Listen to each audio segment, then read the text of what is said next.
Racist judge humiliates black girl, then freezes as she reveals she's the attorney investigating him.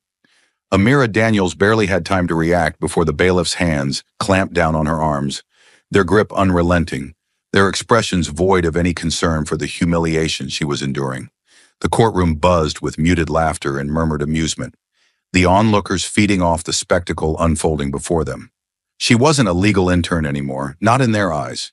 She was a disruption, an inconvenience, a black girl who had stepped into a world that had already decided she didn't belong. "Get your hands off me," she protested, her voice sharp, laced with a desperation she couldn't quite contain. She twisted in their grasp, her body tensing against the cold injustice suffocating her. Judge Raymond Lancaster didn't even flinch. Seated high on his bench, his presence was that of a man who had wielded absolute power for decades, his authority an unshakable force. He peered down at her through narrowed eyes, barely suppressing the smirk curling at the edge of his lips. "Escort her out," he said lazily, waving a dismissive hand. "I don't have time for theatrics today." A fresh round of snickers rippled through the courtroom. The prosecutor didn't bother to hide his grin. The defense attorney, a middle-aged man in an expensive suit, shook his head in amusement. No one, not a single person, stood up for her. Amira felt her chest tighten, anger coiling like a serpent inside her.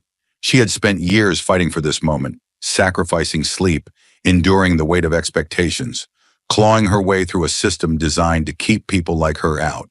And now she was being dragged out of a courtroom like a common criminal, dismissed without a second thought. She struggled harder. "Check my credentials." A sharp yank silenced her. The bailiff's grip was firm, unforgiving, as though her resistance was further proof that she deserved this treatment. "You should have known your place, girl," he muttered under his breath. That sentence hit her like a slap to the face. She froze for a second, the weight of those words settling into her bones. Her place. The words echoed, reverberating through her mind with cruel clarity. No matter how hard she worked, no matter how much she proved herself, to them she would always be in the wrong place, but not today. With a sudden movement, she jerked her arm free and reached into her bag. Gasps erupted in the courtroom as the bailiffs tensed, instinctively preparing to subdue her, but she wasn't going for a weapon. No, what she pulled out was far deadlier to men like Judge Lancaster. A sleek black leather case. She flipped it open with precision, letting the polished surface of her legal identification gleam under the harsh fluorescent lights. The room fell silent. Lancaster's smirk faltered, his fingers tightening around the wooden gavel resting before him. The prosecutor's amusement drained from his face, replaced by something dangerously close to unease. Amira raised her chin, her voice clear, unwavering. "I am a legal intern," she declared, holding up the ID for everyone to see, assigned to observe this courtroom under Judge Lancaster. The weight of those words settled over the room like a dense fog. The laughter was gone. The sneers had vanished. What remained was a collective, stunned realization that they had made a mistake too grand to ignore. Judge Lancaster cleared his throat, his expression darkening. "This is highly inappropriate," he snapped, his voice betraying the first crack in his confidence. "Inappropriate?" Amira's lips curled into a humorless smile. "The only thing inappropriate here is how quickly you condemn me without so much as looking at the facts." The words struck like a slap, echoing in the stillness. The bailiffs loosened their grip. The prosecutor shifted uncomfortably. The spectators, many of whom had delighted in her humiliation just moments ago, now watched in stunned silence. Lancaster, however, was not a man accustomed to being challenged. He slammed his gavel down, the sharp crack echoing like a gunshot through the courtroom. "Enough," he barked, his face a storm of barely restrained fury. "I will not tolerate disruptions in my court." Amira didn't flinch. She met his gaze with unyielding defiance. "Then perhaps you should stop making a mockery of justice." A murmur rippled through the crowd. A few journalists in the back exchanged glances, hands poised over notepads. They knew this wasn't just an incident anymore. It was a story. Lancaster's face twisted in frustration. He looked toward the prosecutor as if expecting him to salvage the situation. But for the first time, the prosecutor hesitated. He glanced at the ID in Amira's hand, then back at Lancaster. realization dawning on him that this situation had already spiraled beyond his control. The judge's knuckles whitened around his gavel. "Bailiffs," he ordered, his voice low, clipped. "Remove her." The hesitation was brief, but it was there. The bailiffs, once so eager to drag her away, now hesitated. "I'd reconsider that order if I were you," Amira said smoothly, retrieving another document from her bag. "Because if you proceed, you'll be violating legal statutes on wrongful detainment and obstruction of an official legal observer." Another gasp from the audience. Lancaster's lips thinned. He understood what she was doing, forcing him into a corner where every action he took from here would be under scrutiny. And for the first time in decades, he didn't have the upper hand. "You're out of line," he spat. Amira smiled. "No, Your Honor. I am exactly where I'm supposed to be." And just like that, the power in the room shifted. The courtroom, once a chamber where Lancaster reigned unchallenged, was now something else entirely. The journalists scribbled furiously. The audience murmured louder. Even the bailiffs, once so certain of their authority, seemed unsure. Lancaster knew he had lost this round. He could see it in the faces around him, in the way his own prosecutor wouldn't meet his eyes. But Amira wasn't finished. "You judged me before I even spoke," she continued, her voice carrying across the room. "You dismissed me before you even knew who I was. Tell me, Your Honor, how many others have stood before you and faced the same fate simply because you assumed?" The room was deathly silent. Judge Lancaster said nothing, because he couldn't. Amira gathered her papers, tucking her ID safely back into her bag. She took one last look around the room, taking in the stunned faces, the uneasy shuffling of feet, the quiet tension hanging in the air. Then she turned toward the exit, her heels clicking against the polished floor, her head held high. And as she walked out, she knew this wasn't over. Not by a long shot. The fallout was immediate and relentless. The moment Amira Daniels stepped out of the courthouse, she had unknowingly crossed an invisible line, one that separated those who played by the system's rules and those who dared to challenge it. And for that, she would pay a price far steeper than she could have ever imagined. At first, it was subtle, a delay in responses to her emails, a few phone calls that ended in polite but clipped rejections, the prestigious law firms that had once competed for her attention, eager to recruit a prodigious young black woman with an impeccable academic record, suddenly had no positions available. The internship that had once been promised to her, one she had worked herself to exhaustion to earn, vanished without a trace. She tried to rationalize it. Maybe there had been a miscommunication. Maybe there was still a chance. But soon the rejections weren't just silent, they became overt. "Your presence would be a distraction," one firm stated bluntly in an email, devoid of any pleasantries. Another rejection was laced with thinly veiled condescension. "While we recognize your passion, we believe our firm would not be the right fit for someone with your public profile at this time." Public profile. The word sent a cold shudder through her. That was when she saw it. A news article plastered across multiple media outlets, her name in bold letters. The headline made her stomach lurch. "Unruly black intern disrupts courtroom, defies judge." Another article took it further. "Law student causes chaos in court, disrespects justice system." They twisted everything. They made it sound as if she had barged into the courtroom, screaming and resisting, rather than being forcibly dragged out for standing her ground. They painted her as aggressive, unruly, out of control, and worse, they made sure to mention her race in every single report. She scrolled through the comments beneath the articles, despite knowing better. She thinks she's special because she's black. Typical. This is why people like her don't belong in law. She's just another loudmouth who got what she deserved. The words cut deeper than she wanted to admit, but the damage didn't stop there. Her phone rang incessantly, not with opportunities, but with reporters sniffing for more controversy. Some asked baiting questions, trying to get her to lash out. Others disguised their malice with faux sympathy, wanting her to clarify her side of the story, while making it clear that their angle was already decided. She ignored them, but she couldn't ignore what came next. Her so-called friends, the ones who had once praised her, celebrated her achievements, began to disappear. At first, it was small things, calls that went unanswered, texts that got one-word replies, then outright avoidance. A former classmate who had once studied with her every night now barely nodded at her when they crossed paths. A mentor who had promised to always have her back suddenly had nothing to say. She reached out to Maya, her closest friend from law school, the one person she had always trusted. Maya answered, but her voice was different, hesitant, distant.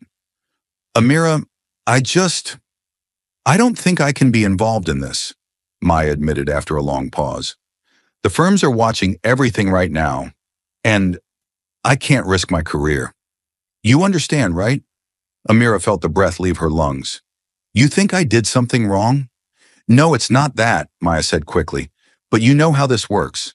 Once the media paints you as a troublemaker, you don't come back from that. She sighed, I have to look out for myself. The call ended soon after. One by one, the people she had once considered allies turned their backs on her, not because they believed she was guilty of anything, but because they were afraid. Afraid of being associated with her, afraid of suffering the same fate. But the worst part wasn't the silence. It was the open hostility. The first letter arrived a week later, shoved through the mail slot of her apartment. No return address. Just a single sheet of paper with a chilling message. You don't belong here. The second letter came the next day. Keep pushing and see what happens. The third was more explicit. A printed photo of her walking out of the courthouse, with a red X slashed across her face. And then came the whispers. When she walked down the street, heads turned, eyes narrowed. A woman in the grocery store muttered troublemaker, just loud enough for her to hear. A man in a suit sneered as she passed, shaking his head. Even her neighbors, people who had once exchanged polite greetings with her, suddenly regarded her with suspicion. An older man across the hall, who had once lent her a wrench to fix a broken cabinet, now barely looked at her. A woman she had spoken to in the lobby more times than she could count pulled her children closer when she walked by. One night, as she unlocked her apartment door, she heard voices behind her. Low, hushed. Male voices. She thinks she's some kind of hero. Someone needs to teach her a lesson. She turned sharply, her heartbeat hammering in her chest.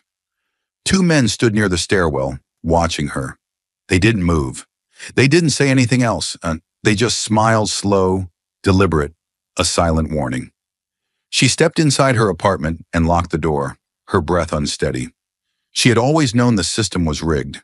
She had seen it, studied it, dedicated herself to fighting against it. But knowing was different from experiencing it firsthand. Because now she wasn't just another observer in a case study. She wasn't just reading about injustice in textbooks. She was living it.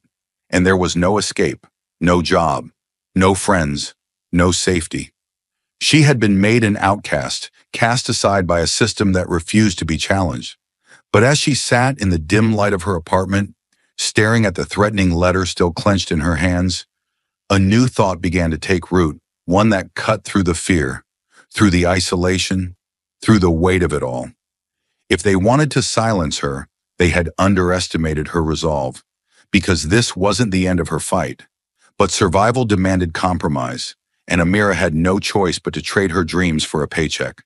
The scent of burnt coffee and stale grease clung to Amira Daniels as she scrubbed down another table. Her fingers raw from the hours of wiping away the careless messes of people who didn't even acknowledge her existence.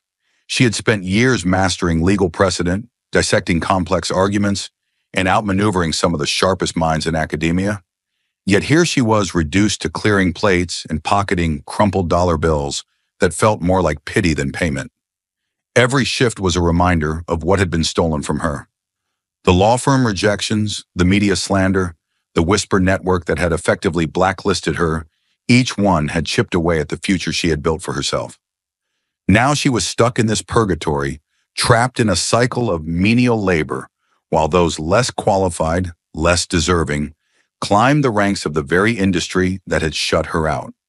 She saw them often, the people who should have been her peers, the ones who had barely scraped by in law school yet now strutted into the diner in tailored suits, their laughter echoing as they threw their briefcases onto the booths. They didn't recognize her, not really. To them, she was just another nameless worker refilling their coffee. Just another set of hands serving their meals while they bragged about cases they didn't even fully understand. "Man, I barely prepped for that deposition," one of them chuckled, stirring sugar into his cappuccino with the lazy confidence of someone who had never known true struggle. Didn't matter. The judge practically handed us the ruling. Amira's grip tightened around the coffee pot. She knew that voice.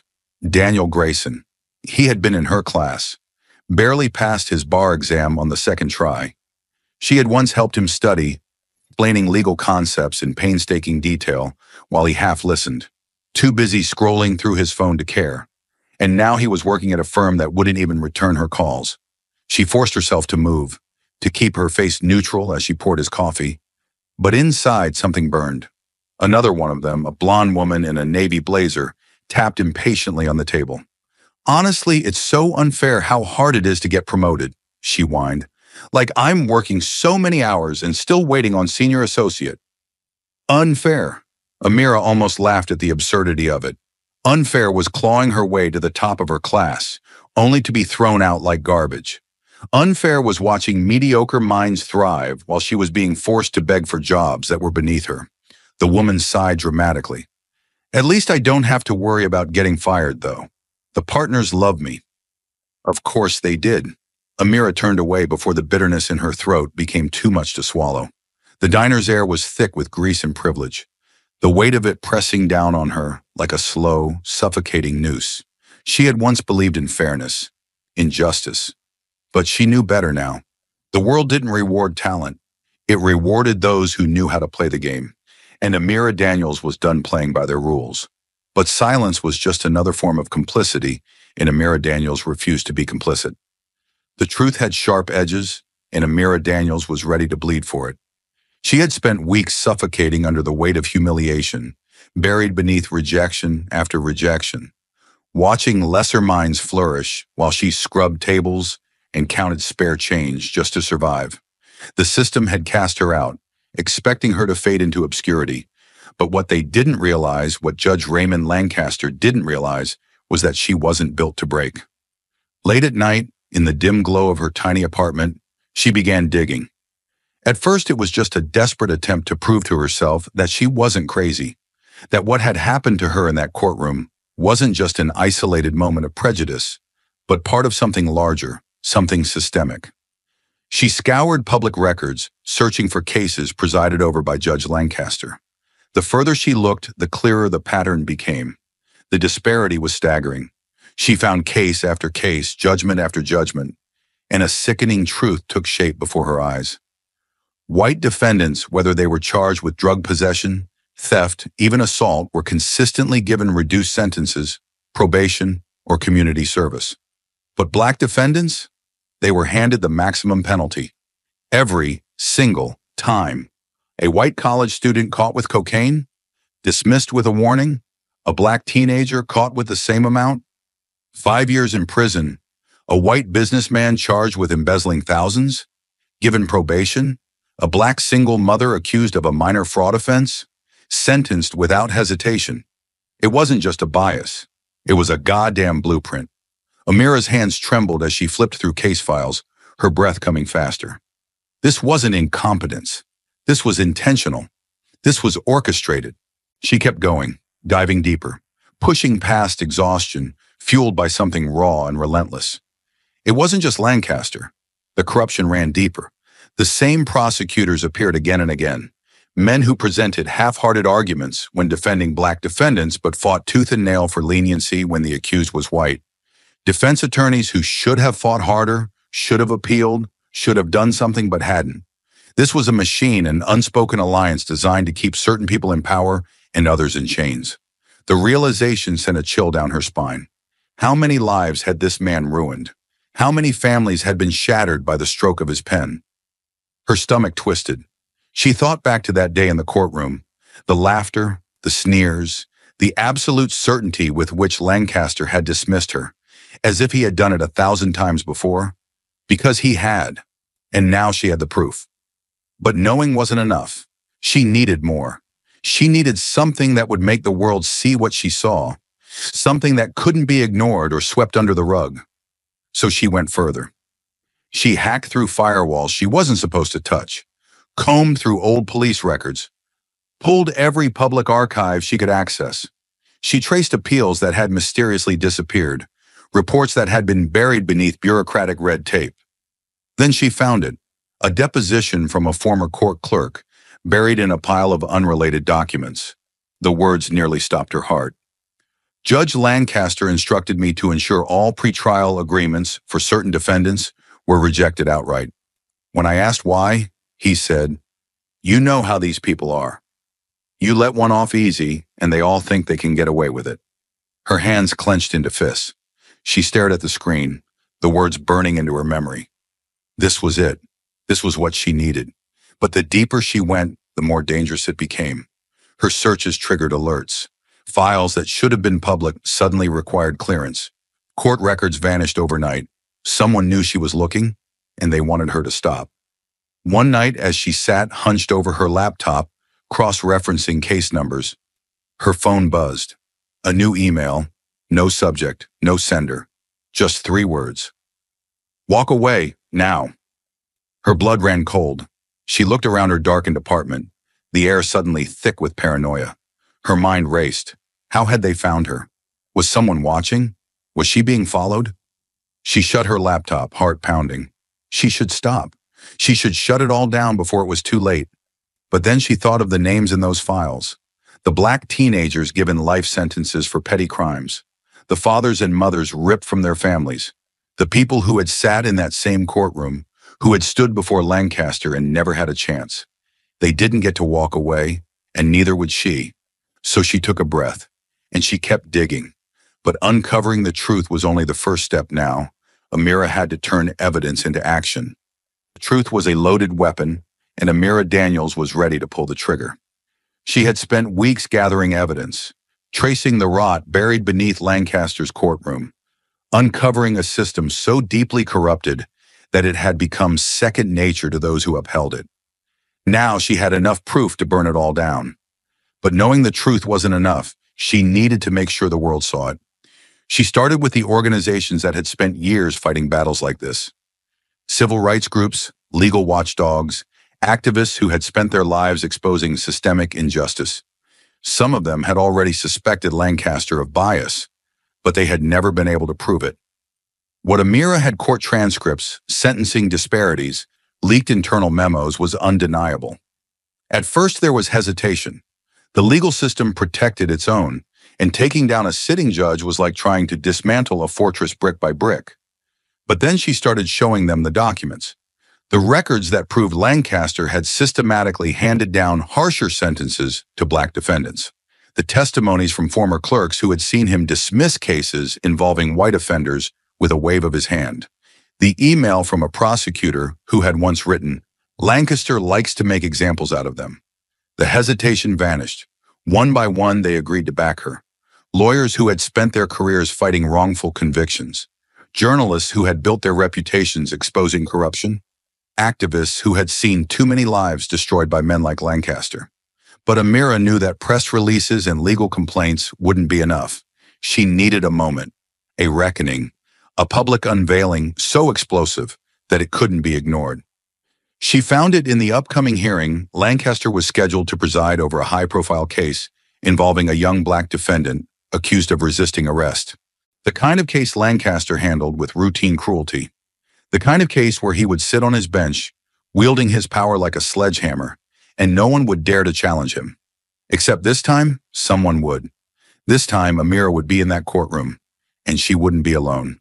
She coordinated with the journalists, making sure they had cameras ready, their questions sharpened like knives. She reached out to the families of those Lancaster had sentenced unjustly, inviting them to witness what was about to unfold. She made sure legal experts would be in attendance, people who could dissect his rulings in real time, expose every crack in his facade. This wouldn't be a quiet rebellion. This would be a reckoning. And when Lancaster sat in his chair that day, believing he was about to preside over another routine case, he would have no idea that his entire world was about to collapse. With everything in place, there was only one thing left to do: walk into the lion's den and face him head on. The air inside the courtroom was thick with routine indifference, the kind that came from years of absolute power, from a system built to protect the men who sat on high benches, hammering down judgment without question. Judge Raymond Lancaster was no exception. He entered as he always did, shoulders squared, face locked in the same expression of disinterest he wore for every case. To him, today was no different. Another defendant, another verdict, another day of playing God. Then he saw her. For the briefest second, something flickered in his eyes: shock, confusion, maybe even fear, but it was gone almost as quickly as it had appeared. He straightened, stealing his expression, as if by sheer force of will he could erase her presence. But Amira Daniels was there, standing tall at the plaintiff's table, dressed in a sharp navy blue suit, every inch the lawyer she had fought to become. She held her ground, unshaken, letting the weight of the moment sink in. The last time she had stood in this courtroom, she had been dragged out like a criminal. Now she was here by right, by merit, by the sheer force of her own defiance. Lancaster cleared his throat, gripping the gavel just a little too tightly. "Counsel, state your name for the record." Amira let the silence stretch for a second longer than necessary before speaking, her voice steady, strong. "Amira Daniels, representing the plaintiff." The words landed like a strike to the ribs. The murmurs in the courtroom were immediate. A few of the court officers exchanged glances. The prosecutor stiffened. The journalists, seated in the gallery, leaned forward. Lancaster's knuckles whitened around the gavel. "This is highly irregular," he said, voice tight. Amira arched a brow. "On what grounds, Your Honor?" His mouth pressed into a thin line, but he said nothing. Because there were no grounds. She belonged here. She was the lawyer now, and this time, it was his judgment that was about to be called into question. The moment Amira Daniels had been waiting for was here. The courtroom, once a place that had suffocated her with humiliation, was now her battleground. The tension crackled in the air like an approaching storm, thick with the weight of anticipation. Everyone was watching. The press, the legal community, the victims of Lancaster's rulings who had waited years, decades for justice. And at the center of it all, sitting on his elevated bench, was Judge Raymond Lancaster, gripping his gavel as though it were the only thing keeping his world from unraveling. But it was already too late. Amira stepped forward, placing a thick stack of documents onto the plaintiff's table with deliberate precision. The sound of the paper hitting the wood was deafening in the hushed courtroom. "Your Honor," she said, voice steady, unwavering. "What I'm about to present is a documented pattern of judicial misconduct, one that spans over 20 years. Lancaster's smirk faltered, but he recovered quickly. "This is absurd," he scoffed, waving a hand dismissively. "If you have a legal argument to make, then make it. But if this is some kind of stunt—" Amira didn't flinch. She reached into her briefcase and pulled out the first file. "Case number 2003-482, she began, flipping it open. "A 17-year-old black male, first-time offender, charged with petty theft, sentenced to 5 years in juvenile detention." She slid the paper across the table for the court reporter to record. Lancaster barely blinked. "Judicial discretion." "Case number 2007-219, Amira interrupted, pulling out another file. "A 19-year-old white male, charged with the same crime, shoplifting. Case dismissed. No record." A murmur rippled through the courtroom. Lancaster's jaw tightened. "Every case is different." "Case number 2012-814, Amira continued, her voice cutting through his excuses. "A black single mother, charged with minor fraud after unknowingly cashing a bad check. Sentence, 3 years in county jail." She pulled another paper. "Case number 2013-991, a white businessman, charged with fraud for embezzling over $200,000. Sentence, probation." The murmurs turned into outright whispers. Reporters scribbled furiously. The tension mounted, pressing into the room like a rising tide. Lancaster's hands gripped the bench. "This is all circumstantial," he barked. Amira's expression didn't change. "Then let's talk statistics." She pulled out another document. "Over the past 15 years, records show that black defendants in your courtroom have received sentences 60% harsher than their white counterparts for identical crimes." You have dismissed 84% of cases involving white corporate fraud, but imposed maximum sentencing in 92% of fraud cases involving black defendants. She turned to the gallery, meeting the eyes of the people watching. These are not coincidences. This is targeted, systemic bias, and it's no longer hidden. Lancaster's face was a storm of barely controlled fury. "This is outrageous," he thundered, slamming his gavel so hard it echoed across the chamber. "I will not have my courtroom turned into a circus." Amira took a step forward. "Your courtroom? That's the problem, isn't it? You believe this bench makes you untouchable, that your rulings are beyond question, but not today." Lancaster opened his mouth, but before he could speak, the prosecutor, Richard Calloway, stood up. He had been silent through most of the proceedings, but now under the scrutiny of the cameras and the relentless weight of the evidence, he could no longer sit still.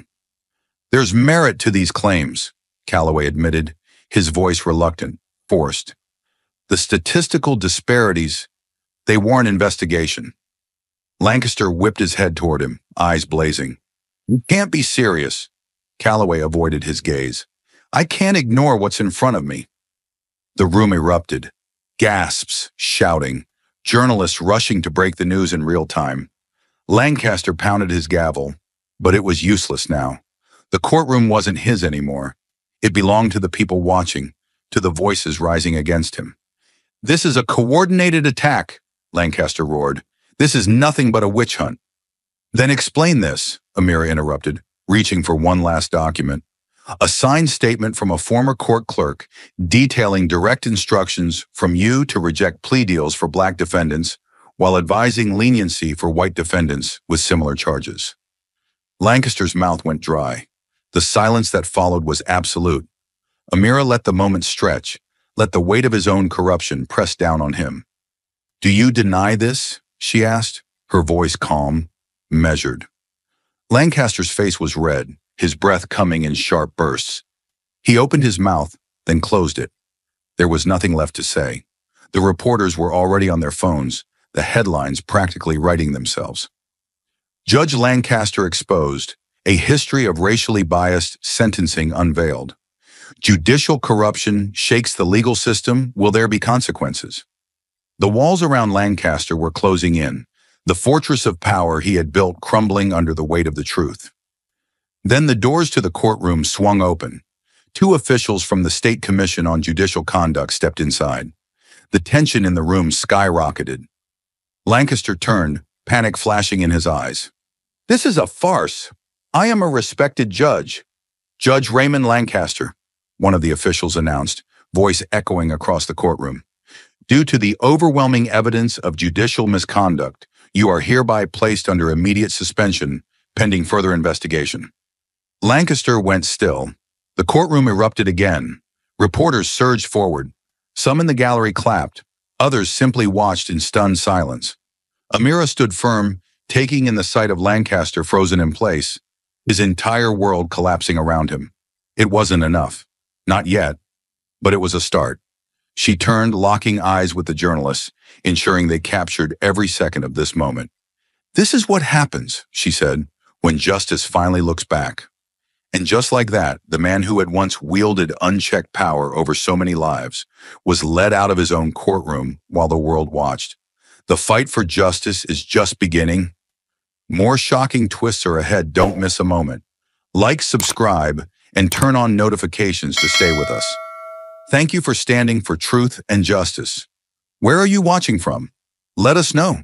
But the fight was far from over. Bringing Lancaster down was just the first battle, and now the system was coming for her. The moment Amira Daniels exposed Judge Raymond Lancaster, the world erupted.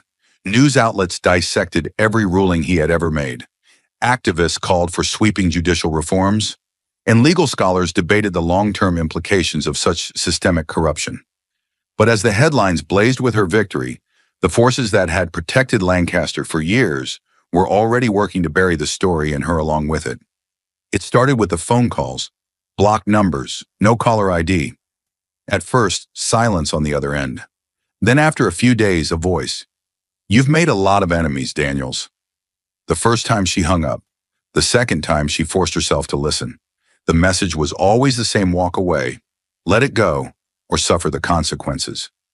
Then came the emails. Anonymous threats, vague at first, then specific. We know where you live. We know where you work. She started noticing cars parked too long outside her apartment, headlights lingering a little too long before disappearing into the night. Once she saw the same man watching her from across the street, pretending to read a newspaper. This wasn't paranoia. This was real, and it was only the beginning. One night she came home to find her front door slightly ajar. Her breath hitched. The lock hadn't been broken, no signs of forced entry. Someone had been inside. She stepped in cautiously, scanning the room. Nothing was stolen. Nothing was moved, except for one thing: her case files, the ones she had been compiling for further investigations, were scattered across the floor. Pages ripped from binders, some missing entirely. A message. They weren't just watching. They were inside her space, inside her life. But the worst betrayal came from those she had once trusted. She had reached out to former classmates, lawyers she had studied alongside, hoping to build alliances. Some had supported her privately, whispering encouragement but refusing to be publicly involved. Others had gone silent altogether. And then there were those who turned against her. A leaked memo surfaced online, suggesting that Amira had doctored evidence against Lancaster. The accusations were baseless, outright fabrications, but the damage was done. A former professor of hers, someone she had once admired, went on record saying, "While the allegations against Lancaster are concerning, we should be wary of individuals who seek attention rather than justice." Attention. That was the narrative they were trying to spin, that she was an opportunist, that she was reckless, that she had taken her fight too far. They weren't just trying to silence her. They were trying to discredit her, to erase her credibility until nothing she said could be taken seriously. But Amira Daniels had come too far. She wasn't backing down. If they wanted a war, they had just found their greatest opponent. Bringing down Lancaster had been a battle fought in the public eye, a stunning takedown that had sent shockwaves through the legal world. But the system didn't crumble overnight, and Amira Daniels knew better than to think her fight ended with one corrupt judge being suspended. The deeper she dug, the clearer it became. Lancaster wasn't an anomaly. He was a symptom of a much larger disease, and now she was going after the root. With every passing day, the case against Lancaster grew stronger. What had started as a single courtroom confrontation had evolved into a full-scale legal assault, one that was now impossible to ignore. Amira had spent months gathering more evidence, working tirelessly to ensure that Lancaster would not just be removed from the bench, but held accountable for the lives he had ruined. But she wasn't alone anymore. Lawyers who had once hesitated to get involved were now rallying to her side. Some had remained silent out of fear, fear of backlash, fear of losing their careers, fear of the very system they had sworn to uphold. But once Lancaster had fallen, once the cracks in his rulings had been exposed, they could no longer pretend they didn't see. A high-profile civil rights attorney named Elijah Carter reached out to her personally. He had spent decades fighting wrongful convictions, and now with the Lancaster case making national headlines, he saw an opportunity to dismantle something much larger. "We're not just taking him down," he told her during their first strategy meeting.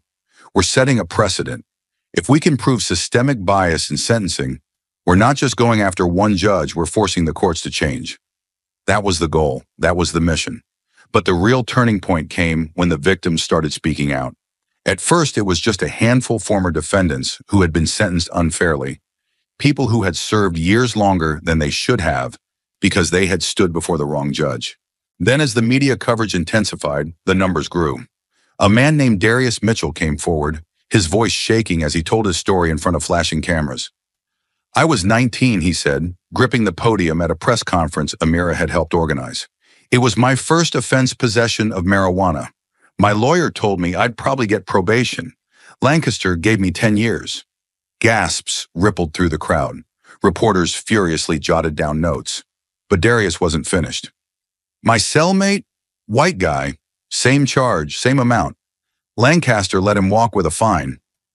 The outrage spread like wildfire. Social media exploded. People who had once dismissed Amira's accusations as an overreaction were now forced to confront the undeniable truth.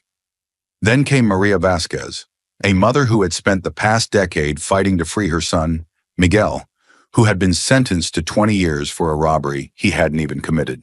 The evidence was weak, she said, her voice raw with grief. There was no weapon, no fingerprints. But Lancaster looked at my boy and decided he was guilty before the trial even started. One by one, the stories poured in. Young black men, Latinos, struggling single parents, people who had been crushed under Lancaster's gavel, while others who looked different had walked free. And then, the final blow. Amira had spent weeks searching for the one case that would rip away any last shred of doubt. She found it buried in an appeal that had never been processed, a 2015 case where Lancaster had sentenced a 15-year-old black boy, Marcus Reed, to life in prison for a crime that had later been proven he didn't commit. Life, at 15. When Amira presented the case at the next legal hearing, the courtroom was silent.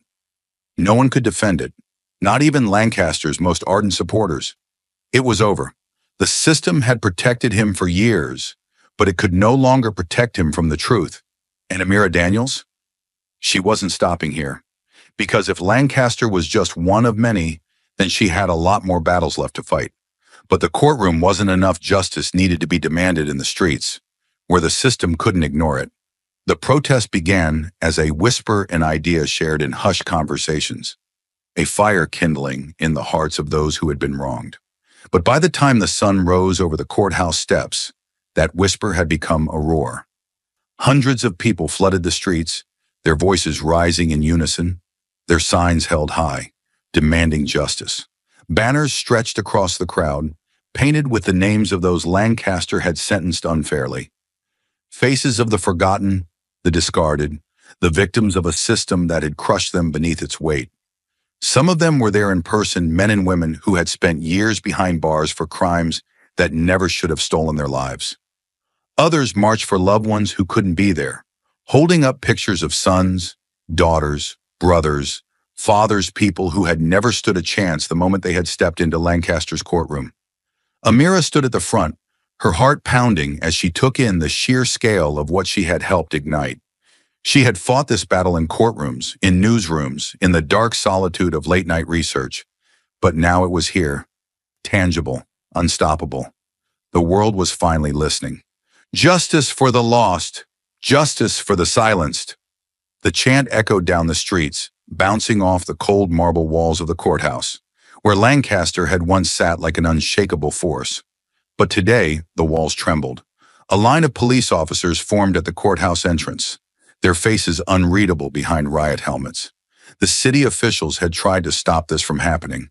They had issued warnings, threatened arrests, sent out press releases insisting that the judicial system was handling the situation.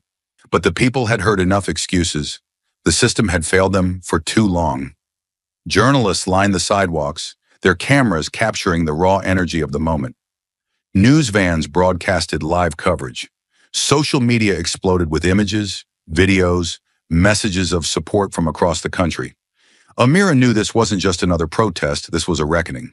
A woman stepped onto a makeshift stage, Maria Vasquez, the mother who had fought for years to free her son. Her hands trembled as she gripped the microphone, her voice cracking but unyielding. "My son was 15 when they locked him away," she said, her words cutting through the noise like a blade. 15, a child. He had no evidence against him, no fair trial, just a judge who saw the color of his skin and decided his life didn't matter. The crowd erupted in shouts of outrage. Amira clenched her fists, feeling the heat of fury radiating from the people around her. "We will not be ignored." Maria's voice rose, fierce and unrelenting. "We will not be silent, and we will not leave until this system answers for what it's done." The chants grew louder. Inside the courthouse, behind the heavy glass windows, the city officials watched, their faces tense. They had underestimated this movement. They had assumed the fire would die down, that the system would absorb the backlash like it always had. But they were wrong, because Amira Daniels wasn't done fighting, and neither was the people. The walls were closing in on Judge Raymond Lancaster, and for the first time in decades, there was no way out. For years, he had ruled his courtroom with absolute power, handing down sentences as if he were a king, dictating the fates of those beneath him. But now, the gavel was being turned against him. The same system he had manipulated for years was now tearing him apart piece by piece, and there was nothing he could do to stop it. The Judicial Oversight Committee had convened an emergency hearing, their expressions grave as they reviewed the overwhelming evidence against him. Court records, sentencing disparities, leaked memos from his own staff, each document painted the picture of a man who had treated justice as a weapon, wielding it with blatant racial bias. The chamber was packed, reporters crammed into the back rows, their cameras rolling, capturing every second of his downfall. Protesters gathered outside the courthouse, their voices thundering through the marble walls. No more corruption, no more injustice. The chants shook the foundation of the very system that had protected him for so long. Lancaster sat at the defense table, his face drained of its usual arrogance. He was no longer in control, no longer the judge who could snap his fingers and decide the fate of others with a stroke of his pen. Now he was the one being judged. A senior investigator from the Oversight Committee turned to him, her voice cold, unwavering. Judge Lancaster, after reviewing the extensive evidence of judicial misconduct, racial bias, and abuse of power, this committee has no choice but to recommend your immediate resignation. A hush fell over the room. Lancaster's jaw tightened, his fingers clenched into fists beneath the table. This is a disgrace, or he spat. I have served this court with honor. With honor? The investigator's voice cut through his protest. You have systematically destroyed lives with your rulings. You have violated the very oath you swore to uphold. The evidence is irrefutable, and you will face consequences. He turned to his lawyers, desperate for a lifeline, but they wouldn't even meet his gaze. They knew the fight was over. There was no salvaging this. The committee had made its decision. One of the board members leaned forward. Effective immediately, you are removed from the bench. Any attempt to interfere with judicial proceedings or ongoing investigations will result in criminal charges. It was done. Lancaster's reign was over. The reporters outside scrambled to break the news. Breaking: Judge Raymond Lancaster, forced to resign amid scandal, flashed across television screens. Social media erupted. The once untouchable figure had been dragged down in full public view. But the collapse of Lancaster was just the beginning. Behind closed doors, the real damage control had begun. Prosecutors, public defenders, and legal officials, many of whom had once stood by Lancaster's side, now scrambled to distance themselves. One by one, those who had shielded him, who had defended his rulings, came forward. Richard Calloway, the veteran prosecutor who had built his career alongside Lancaster, was the first to crack. He had seen the evidence, he had felt the public pressure, and he knew that if he didn't move quickly, he would go down with Lancaster. In a press conference packed with reporters, he stepped up to the podium, looking far less confident than he had in the courtroom. I can no longer deny the truth, he said, his voice strained. Judge Lancaster's rulings were not impartial. They were not just, and I was complicit in upholding them. I am prepared to cooperate fully with the investigation. Gasps rippled through the crowd. This wasn't just about one corrupt judge anymore. This was about an entire legal network that had enabled him. The floodgates opened. Other attorneys followed, eager to avoid being implicated. Former clerks came forward with stories of directives they had been given orders to reject plea deals for black defendants, instructions to prioritize leniency for wealthy white clients. The entire foundation of Lancaster's courtroom was being exposed, and now the fight wasn't just about removing him, it was about undoing the damage he had done. And for the first time in years, those who had been wrongfully convicted under his gavel were finally being heard. A special task force was created to review Lancaster's past rulings. Hundreds of cases flagged. Dozens of appeals rushed to the forefront. Then came the first victory. A man named Darius Mitchell, who had spent 10 years in prison for a crime he hadn't committed, walked free. His conviction overturned. Then another, and another. One by one, the people Lancaster had buried were being pulled from the wreckage of his corruption. The system, so reluctant to acknowledge its own failures, had no choice now. Amira Daniels stood outside the courthouse. watching as families embraced the loved ones they thought they had lost forever. She had fought for this moment. She had risked everything to make this happen. But there was still more to do, because Lancaster was just one man. And the system that had protected him, that fight was far from over. Thank you for watching until this moment and for standing with us on this journey for justice. Your support means everything. Like subscribe and turn on notifications so you never miss what's next. And we'd love to hear your thoughts. Leave a comment below and let us know what moved you most in this story. Together, our voices make a difference. The name Amira Daniels had once been nothing more than a footnote in a corrupt system, a young woman nearly crushed beneath the weight of its injustice. But now that name carried power. It carried meaning. It carried the undeniable truth that one person, armed with nothing but relentless determination, could shake the foundations of a system built to silence people like her. She had gone from being an outcast, a woman blacklisted from the profession she had spent her life preparing for, to becoming the face of a movement too loud, too raw, too real to be ignored. Judges, prosecutors, and law enforcement agencies could no longer pretend she didn't exist. Every courtroom she stepped into now held a different energy. Some saw her as a threat, others as a hero. Either way, they knew she was a force that couldn't be stopped. Her inbox overflowed daily messages from families begging for her help, from reporters chasing the next explosive story, from activists who wanted her to join their fight. The weight of it all was crushing, but she welcomed it, because she had been on the other side. She had known what it was like to scream into the void and hear nothing but silence in return. She had lived that suffocating helplessness, and she refused to let others suffer the same fate. Her work didn't end with Lancaster's downfall. That was just the beginning. Now she was in the trenches fighting for the wrongly accused, for those lost in a system that treated them as disposable. Every case she took on was a battle. Every win was a crack in the walls of a corrupt establishment. She stood in courtrooms where innocent people had once been sentenced without a second thought, this time standing on the other side of the table, making sure their voices were heard.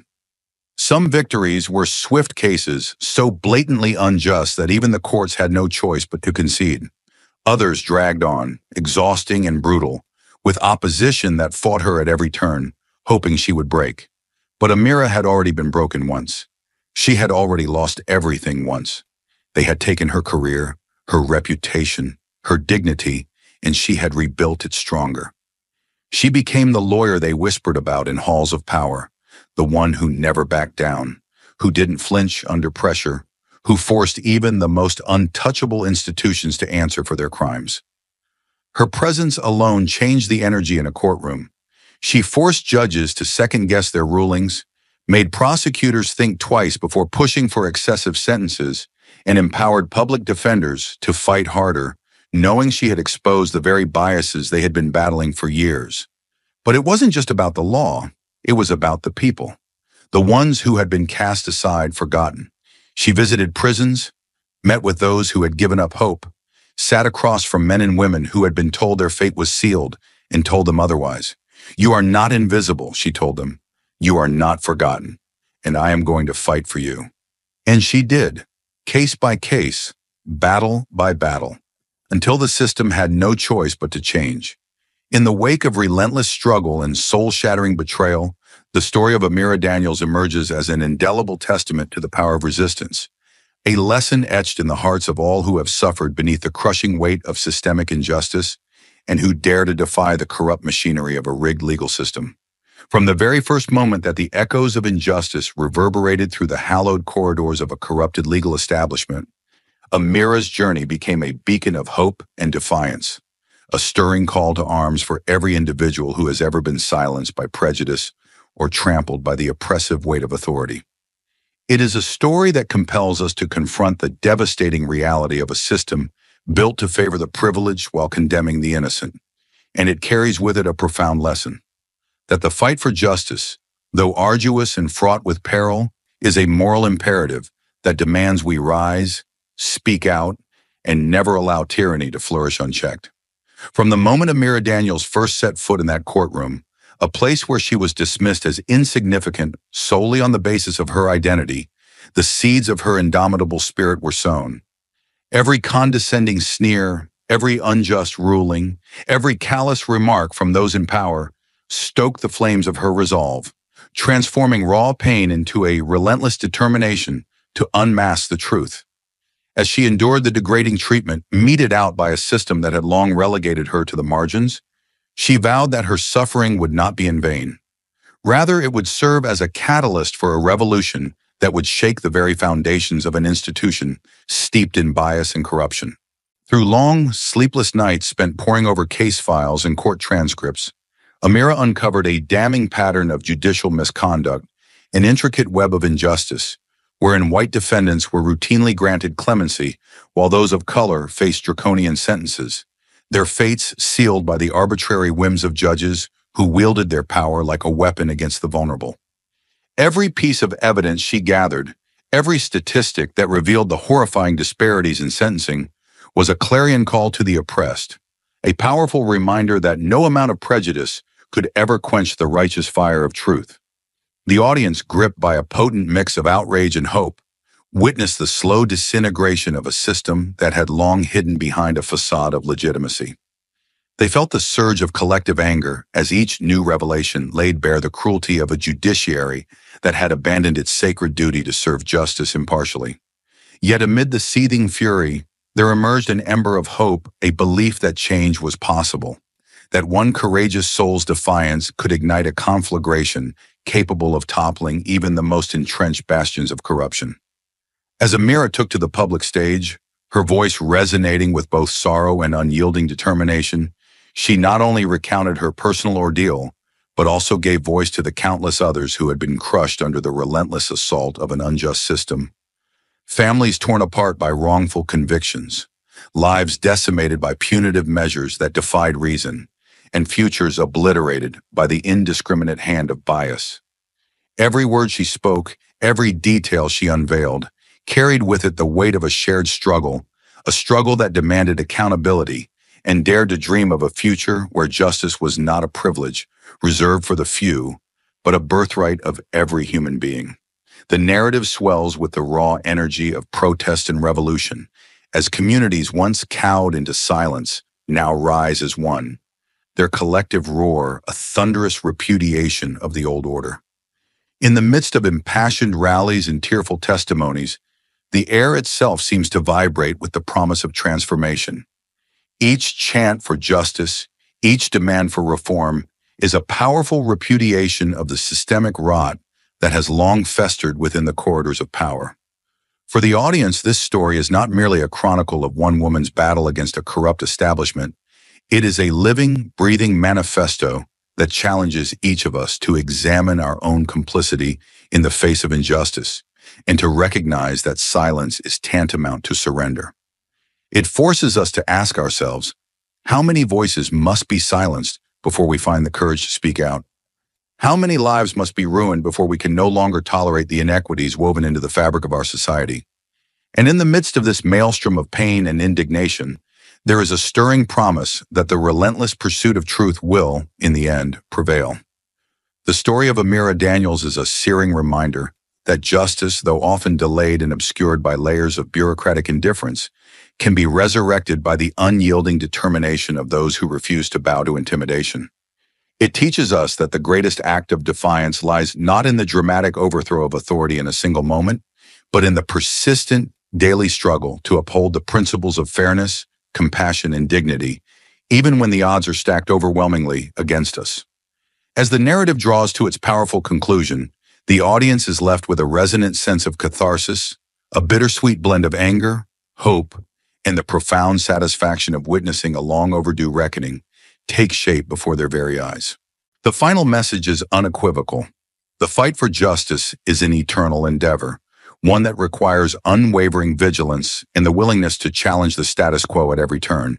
For only through such collective action can we hope to dismantle the oppressive structures that seek to keep us divided and subjugated. In the end, Amira Daniels' legacy is not defined solely by the dramatic victories she secured in the courtroom, nor by the dramatic toppling of corrupt power. It is defined by the enduring inspiration she instilled in the hearts of all who believed that even in the darkest hours, the light of truth can break through, illuminating a path toward a future where every person is treated with the fairness and respect they inherently deserve. Her journey stands as a timeless lesson, a lesson that reminds us that while injustice may persist for a time, the resolute determination of those who dare to stand against it will in time prevail, forging a legacy of hope and resilience that will echo through the generations as a testament to the transformative power of courage and the unassailable right to demand accountability from those entrusted with the mantle of authority. Ultimately, this saga of resistance and retribution leaves us with a final, resounding truth: that the price of silence is far too high, and that when we choose to speak out and fight back, we become the architects of our own liberation, paving the way for a society in which justice is not a distant dream, but a vibrant reality. A reality born not of passive acceptance, but of active, unwavering defiance in the face of oppression, a reality in which every voice matters, every life is valued, and the promise of equality shines forth as an enduring beacon for all who dare to believe in the power of truth. If this story moved you, if it made you feel the weight of injustice and the power of standing up for what is right, then don't let it end here. Amira Daniels' fight wasn't just about one case, it was about something far bigger.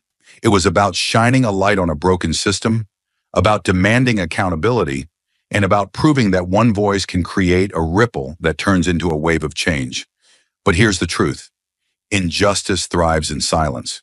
Corruption survives because people look the other way. Those in power count on our complacency. They assume that no one will question them, that no one will challenge the status quo. That is why stories like this matter. They remind us that justice isn't automatic, it has to be fought for. Case by case, battle by battle. That's where you come in. By liking this video, you help push it further, ensuring more people see it and understand the realities of a system that doesn't always work for everyone. By subscribing, you make sure that stories like this continue to be told, stories that challenge, expose, and inspire. And by sharing, you become part of the movement, helping to spread awareness and keep the conversation alive. Think about the people who never got their voices heard, the ones who were buried under false convictions, excessive sentences, and judicial bias. Think about those who never had an Amira Daniels to fight for them. You can help bring their stories to light. Change begins with awareness. It gains momentum when people refuse to look away, and it becomes unstoppable when enough of us stand together, demanding better. So don't let this story fade. Like, subscribe, and share, because the fight for justice doesn't end with one victory. It's a battle we must keep fighting, one voice at a time.